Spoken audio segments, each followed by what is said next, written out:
students.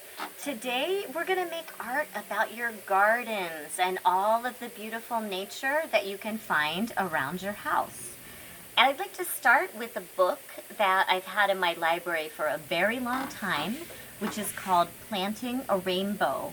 And it's by Lois Ellert. You might know her as an author. One thing that I like about this book is it shows the garden in many different stages. So this is the garden before the plants grow. These are called bulbs and they're under the ground. These are packs of seeds that maybe you could find at the store. But a lot of times in Costa Rica, plants just grow by themselves. That's what happens in tropical countries. So here underneath the ground, you can see the roots and you can see the plant coming above the ground. These are baby plants. So they're just starting to bloom. They're just starting to get a few leaves. These ones are mature plants, which means that the flowers are coming out all the way. All right, so we can see that the seeds come in many different shapes and sizes. These ones look like triangles. The ones over here are more rectangular. These ones are organic shapes. This almost looks like a raindrop shape over here. When the garden is first starting to bloom, we can see a lot of green. I want you to notice the different shapes of the leaves. I want you to notice the stems. These ones almost look like hearts. These ones are long and thin. We're going to see all of that in the garden when we go down.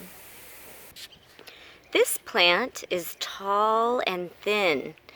The colors are red and orange, and the leaves are very long and thin. All of them are growing together, and we can see that there's a lot of leaves and just a few flowers in there. This is a different plant with a different shaped flower. The flowers hanging down. Looks like this one isn't all the way blooming, but you can see the brown part over there, and that flower has died. So you don't always have to put your flowers out in a beautiful bloom, because part of the cycle of a flower's life is it dies. And there's a reason for that, of course. When the flowers die, the seeds carry on and make new plants. Sometimes the flower produces a fruit. Here's another different type. This is kind of like a big bush, and it has all sorts of tiny red flowers that look like little stars. Looks like each of the flowers has 4 points. I can see them right there. 1, 2, 3, and 4. And then right across the way, we have one of my favorites, which is the plumeria. It smells so good. I know you all have smelled this before. And this has 5 petals and long skinny leaves. This is really like a tree, and it grows pretty tall. This is a bougainvillea, and we can see that in the same plant there are so many different colors. Here are 2 beautiful plants right next to each other. We can see this one has a long skinny stalk with tiny little purple flowers. And then over here, we see some red and orange ones with a completely different kind of leaf. So when it's time for you guys to make your pictures, I want you to practice making different kinds of leaves. Here's one kind. Here's another kind. One more. This is called the ginger plant. I hope you all enjoyed the tour of my garden. So now we're going to get started on the art. First of all, you want to make a line for the ground because we're going to need to put the roots and the seeds under the ground. Step 2, draw a couple of different shaped plants. So this one has long, thin leaves. This one has wider leaves. The leaves on this one almost look like hearts. Remember all of the different things in your garden? I'm hoping you can find some different shaped plants to add to this picture.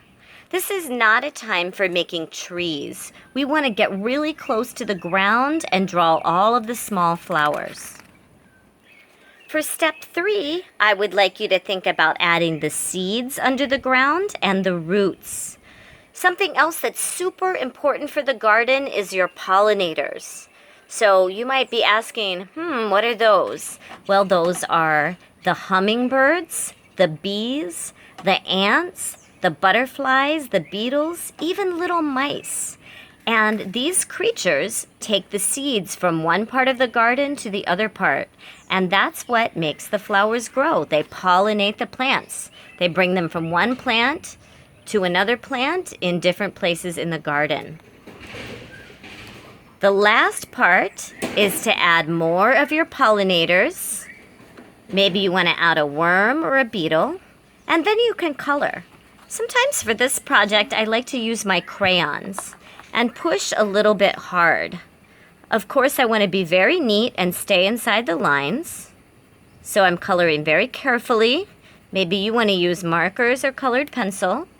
But the thing about the crayons that's nice is you can always add a little water paint over the top. So if I'm going to do that, I will color just the plants. Maybe I'm not coloring the background. Ooh, can you hear that bird? Somebody's very noisy today. So when you use your water plants, make sure to add water. You have to give them a little drink. And if this is really about a rainbow garden, what I could do is I could just make some rainbow drops all over my garden with the different colors. Make sure to clean your brush. If you're going to be using paint, clean it between the colors. This is splatter paint, and it's kind of a fun technique for this project. All right, I hope you guys have a great time with this project. Maybe you can hear the thunder in the background. I think it's going to rain. Always good for the garden. See you next week.